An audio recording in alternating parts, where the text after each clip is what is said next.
और अगर आज हमारे बीजेपी के नेता कुरान की आया सीख रहे हैं तो मैं तो कह रहा हूँ बहुत अच्छी बात है, आप करना सीखो, लेकिन दिल से सीखो, दिखावा मत करो, किसी को डराने के लिए, किसी को जलाने के लिए मत सीखो।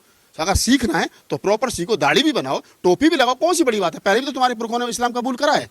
और कोई कलमा की बात कर रहा है, कोई इस जो पूरा मामला है इसको हिंदू मुसलमान बनाने की कोशिश की जा रही है, ये दुखद है। दुखद है कि भारतीय जनता पार्टी के जो तीतर कमान नेता हैं वो लोग जो है गैर संवैधानिक भाषा का इस्तेमाल कर रहे हैं। जाति से ऊपर उठकर, धर्म से ऊपर उठकर, मजहब से ऊपर उठकर के, क्षेत्रवाद से ऊपर उठकर, भाषा से ऊपर उठकर के देश को अखंड कैसे रखा जाए। तो ये लड़ाई हिंदू और मुसलमान की नहीं है। अब एक तो हम देश के अंदर ही जूझ रहे हैं, उन ताकतों से जूझ रहे हैं जो देश को हिंदू राष्ट्र बनाना चाह रही हैं। देश के अंदर जो जाति के नाम पर आतंक मचा रहे हैं संगठन, हमारे देश के अंदर लोग दाढ़ी नोच करके जबरदस्ती टोपी उतार करके जय श्री राम के नारे लगवा रहे हैं। हम तो उन लोगों से जूझ रहे हैं, हम तो उन लोगों से जूझ रहे हैं जो दलितों की घोड़ी पर बारात नहीं चढ़ने दे रहे हैं। हम तो उन लोगों से जूझ रहे हैं जो इंदर मेघवाल 9 साल के बच्चे को घड़ा छूने पर मौत के घाट उतार देते हैं। हम तो उन लोगों से जूझ रहे हैं कि जो लोग जो है कहीं ना कहीं अपने आप को सुप्रीम बताने के लिए देश की आधी आबादी महिला का रोज शोषण अत्याचार करें, और देश सबको मिलाकर के बनता है। अगर 3% ब्राह्मण ये सोचता है देश मेरा, तो उसका नहीं है, ठाकुर का नहीं है, लाला जी का नहीं है। ये उतना जितना लाला जी का उतना उस्मान भाई का भी है, जितना उस्मान भाई का उतना राहुल नागपाल का भी है, उतना बौद्धों का भी है। सबका देश है और इस देश की यही खूबसूरती है। जो लोग इस खूबसूरती को बिगाड़ देना चाहते हैं वो लोग इस देश के लोकतंत्र के हत्यारे हैं कि अगर इस मामले को हिंदू और मुसलमान बनाया जाएगा तो जो बॉर्डर पर चल रहा है वो देश में चलने लगेगा। दलित की बुद्धता पर और मुसलमान की देशभक्ति पर शक करना बंद कर देंगे, उस दिन देश बन जाएगा। मतलब 120 करोड़ हिंदू हों, जिस देश का प्रधानमंत्री हिंदू हो, जिस देश का राष्ट्रपति हिंदू हो, जिस देश का क्या नाम है तीनों सेनाओं के अध्यक्ष वो हों, हिंदू हों, सबके सब हिंदू हों, सारे स्टेटों के मुख्यमंत्री हिंदू हों, और उस देश का मेरा हिंदू साथी है कि हिंदू खतरे में, तो इससे ज़्यादा हंसने वाली बात कोई है नहीं। देखिए, सबसे पहले तो मैं बड़ी जिम्मेदारी के साथ आपके चैनल पर जो लोग वहाँ मरे हैं, उस हादसे का जो शिकार हुए हैं, उन पीड़ित परिवारों को इस बुरे वक्त में, जिनके बेटे चले गए, जिनके माँ बाप चले गए, जिनके बच्चे चले गए, उनको हिम्मत दे, इस बुरे वक्त से वो गुजरें। और जो हमारे बीच नहीं रहे उनके प्रति मेरी संवेदनाएं हैं। और रहा सवाल आपका, जो आपने जो सवाल किया, सवाल बड़ा महत्वपूर्ण है और मैं सोच रहा हूँ जिम्मेदारी के साथ इसका जवाब भी दिया जाए। देखिए, जब बात देश पे आती है तो देश में जो सरकार रूल कर रही है, जो पार्टी रूल कर रही है, उसको चाहिए कि वो जाति से ऊपर उठकर, धर्म से ऊपर उठकर, मजहब से ऊपर उठकर के, क्षेत्रवाद से ऊपर उठकर के, भाषा से ऊपर उठकर के देश को अखंड कैसे रखा जाए, देश की जमहूरियत को अखंड कैसे रखा जाए, भारतीय संविधान को कैसे जो है वो बचाया जाए, उस पर ख्याल होना चाहिए। दुखद है कि भारतीय जनता पार्टी के जो तीतर कमान नेता हैं, मैं तीतर कमान नेता ही कहूँगा उनको, वो लोग जो है गैर संवैधानिक भाषा का इस्तेमाल कर रहे हैं और कोई कलमा की बात कर रहा है, कोई इस जो पूरा मामला है इसको हिंदू मुसलमान बनाने की कोशिश की जा रही है, ये दुखद है। उसमें मुसलमान भी मरे हैं, और अगर मैं कह रहा हूँ, मेरी गारंटी है कि अगर वहाँ पर मुस्लिम घोड़े वाले नहीं होते, होटल वाले नहीं होते, जो मुस्लिम नागरिक हैं अगर वो हेल्प नहीं करते, तो हिम्मत ही नहीं थी। अगर हिंदू मुसलमान वाली बात थी तो वहाँ के नागरिकों के मन, जो मुस्लिम नागरिक हैं, उनके मन मस्तिष्क में ख्याल होता है कि हिंदू तो वही मार देते, आतंकवादियों की क्या ज़रूरत थी। तो ये लड़ाई हिंदू और मुसलमान की नहीं है, ये लड़ाई कुछ उन लोगों की है जो दहशतगर्द लोग हैं। वो चाहे पाकिस्तान की गोद में बैठ करके पल रहे हों, जहाँ मोदी जी बिरयानी खाने चले जाते हैं बिना बताए, या वहाँ जा करके पल रहे हों जो इनको संरक्षण दे रहे हैं।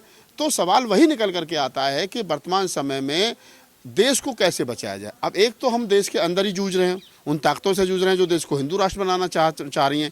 देश के अंदर जो जाति के नाम पर आतंक मचा रहे हैं संगठन, हमारे देश के अंदर लोग दाढ़ी नोच करके जबरदस्ती टोपी उतार करके जय श्री राम के नारे लगवा रहे हैं। हम तो उन लोगों से जूझ रहे हैं, हम तो उन लोगों से जूझ रहे हैं जो दलितों की घोड़ी पर बारात नहीं चढ़ने दे रहे हैं। हम तो उन लोगों से जूझ रहे हैं जो इंदर मेघवाल 9 साल के बच्चे को घड़ा छूने पर मौत के घाट उतार देते हैं। हम तो उन लोगों से जूझ रहे हैं कि जो लोग जो है कहीं ना कहीं अपने आप को सुप्रीम बताने के लिए देश की आधी आबादी महिला का रोज शोषण अत्याचार करें। तो हमारे तो आंतरिक मामले इतने हैं कि हम रोज उनसे जूझ रहे हैं। लेकिन जब जब देश का मामला आता है तो हम सोचते हैं कि सारे मामलों को भूल करके, क्योंकि देश सबका है, हिंदू का है, मुसलमान का है, सिख का है, बौद्ध का है, जैन का है, पारसी का है, थर्ड जेंडर का है, महिलाओं का है, सबका देश है और देश सबको मिला करके बनता है। अगर 3% ब्राह्मण ये सोचता है कि देश मेरा, तो उसका नहीं है, ठाकुर का नहीं है, लाला जी का नहीं है। ये उतना जितना लाला जी का उतना उस्मान भाई का भी है, जितना उस्मान भाई का उतना राहुल नागपाल का भी है, उतना बौद्धों का भी है। सबका देश है और इस देश की यही खूबसूरती है। जो लोग इस खूबसूरती को बिगाड़ देना चाहते हैं, जो लोग इस खूबसूरती को ख़त्म कर देना चाहते हैं, वो लोग इस देश के लोकतंत्र के हत्यारे हैं, इस देश के संविधान के हत्यारे हैं। लेकिन फिर मैं वहीं आ रहा हूँ कि अगर इस मामले को हिंदू और मुसलमान बनाया जाएगा तो जो बॉर्डर पर चल रहा है वो देश में चलने लगेगा। बॉर्डर पर जो चल रहा है उसे तो देश के तमाम 140 करोड़ आबादी और तमाम सरकार और सिस्टम मिलकर के निपट लेंगे, लेकिन अगर देश में चलने लगा हिंदू और मुसलमान तो सरकारें हाथ खड़ा कर देंगी, फिर नहीं निपटा जाएगा। तो मेरी हाथ जोड़ करके अपील है, इस मामले को हिंदू मुसलमान मत बनाइए, इस मामले को इंडिया और उग्रवाद बनाइए, भारत वर्सेस उग्रवाद बनाइए, भारत वर्सेस पाकिस्तान बनाइए। आपको जिससे देश के बाहर दुश्मनी करनी उसको बनाइए, लेकिन देश के अंदर दुश्मन तलाश मत करिए। कश्मीरी स्टूडेंट्स को मारा गया चंडीगढ़ में, उसके अलावा कई जगह से ऐसी खबरें सामने आई जहां पर मुसलमानों की मस्जिदों के सामने वो मस्जिद के सामने चले गए विरोध प्रदर्शन करने की, जब यहाँ के मुसलमानों से बदला लेने वाली भावनाएं जो उत्पन्न होने लगी। देखिए, दो चीज समझिए, इस देश के अंदर सबसे बड़ी गद्दारी क्या है कि जब इस देश की सत्ता में बैठे हुए लोग दलित के ज्ञान पर और मुसलमान की देशभक्ति पर, दलित की बुद्धिता पर और मुसलमान की देशभक्ति पर शक करना बंद कर देंगे, उस दिन देश बन जाएगा। मुसलमान कितना भी अब्दुल कलाम हो जाए, कितना भी देशभक्त हो जाए, कहीं जा करके अपना वीर अब्दुल हमीद की तरह टैंक उड़ा दे, उसके बाद भी उसकी दूसरी पीढ़ी को शक की नज़र से देखा जाएगा। बाबा साहब डॉक्टर अम्बेडकर कितना अच्छा संविधान लिख दें, टीना डानी टॉप कर दे, अपना मायावती बहुत अच्छा शासन चला ले, फिर यार ये तो ऐसे ही होते हैं। तो दलित और मुसलमान इस देश के अंदर कितने भी अच्छा काम कर लें, लेकिन फिर भी हिंदुई सिस्टम में कहीं ना कहीं वो उस हाशिए की वो देखते कर ये ऐसा कर कैसे सकते हैं, मुसलमान कैसे यार देशभक्त हो सकता है, दलित कैसे इतना बुद्धिमान हो सकता है। तो ये जो दो चीज़ हैं, ये जब तक इस देश के आम जनमानस के दिमाग से नहीं निकलेगी तब तक ये देश नहीं बनेगा। हमको याद रखना चाहिए कि इसी देश में अब्दुल कलाम आज़ाद हुए हैं, इसी देश के अंदर क्या नाम है वीर अब्दुल हमीद हुए हैं, और कितने सैनिक ऐसे हैं जो चाहे तो इंडिया पाकिस्तान का युद्ध हो, चाहे इंडिया चाइना का युद्ध हो, जिसमें मारे गए। और आए दिन जब भी बम धमाके होते हैं उसमें कितने हमारे मुस्लिम साथी जो मारे जाते हैं, और कितने दलित साथी ऐसे हैं जिन्होंने हमेशा टॉप किया है। आज भी देखिए बुलंदशहर में 21 साल का लड़का जो है वो IAS हुआ है, दलित समाज का, जाटो समाज का, 21 साल की उम्र में हुआ है। तो ऐसा नहीं है कि बुद्धि की कमी है, ऐसा नहीं है कि मुसलमानों की देशभक्ति की कमी है, लेकिन कुछ लोगों ने चश्मा वैसा लगा रखा है कि उनको वही दिखाई देता है जो वो देखना चाहते हैं। कलमा सीख रहे हैं सांसद साहब के, अच्छी बात है। अगर नहीं अच्छी बात है अगर हिंदू कलमा सीख लें और मुसलमान जो है वो हनुमान चालीसा सीख लें तो अच्छी, इससे बड़ी क्या बात है। आप मेरे धर्म के बारे में जानकारी लो, मैं आपके धर्म के बारे में जानकारी लूँ, तो अच्छी बात है ना। तो जान बचाने सीख नहीं, जान तो हनुमान चालीसा से बचती है ना हिंदू धर्म के अनुसार।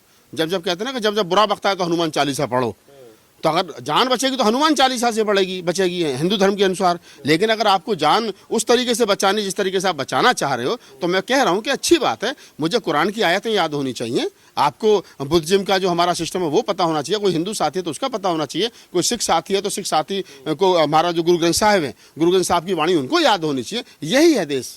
और अगर आज हमारे बीजेपी के नेता कुरान की आया सीख रहे हैं तो मैं तो कह रहा हूँ बहुत अच्छी बात है। आप करना सीखो, लेकिन दिल से सीखो, दिखावा मत करो, किसी को डराने के लिए, किसी को जलाने के लिए मत सीखो। तो अगर सीखना है तो प्रॉपर सीखो, दाढ़ी भी बनाओ, टोपी भी लगाओ, कौन सी बड़ी बात है। पहले भी तो तुम्हारे पुरखों ने इस्लाम कबूल करा है। अगर आज तुम ये सीख भी लोगे तो कौन सी बड़ी बात हो जाएगी भाई। पहले तुम्हारे, आप देखो ना इस देश के अंदर, मुझे बताओ एक आदमी बता दो दलित समाज की उन जातियों का जो अछूत जातियां थी जो कोई मुसलमान बना हो, नहीं बना।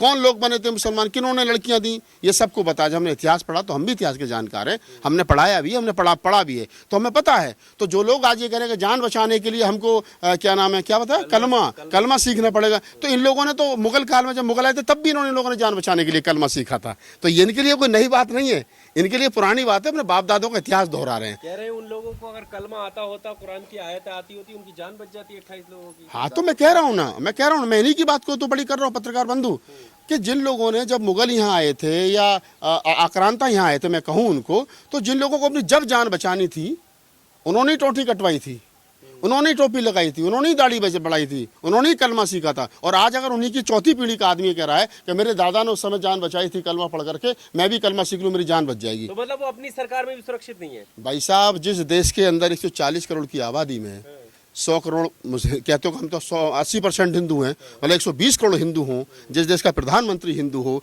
जिस देश का राष्ट्रपति हिंदू हो, जिस देश का क्या नाम है तीनों सेनाओं के अध्यक्ष वो हों, हिंदू हों, सबके सब हिंदू हों, सारे स्टेटों के मुख्यमंत्री हिंदू हों, और उस देश का मेरा हिंदू साथी है कि हिंदू खतरे में, तो इससे ज़्यादा हंसने वाली बात कोई है नहीं।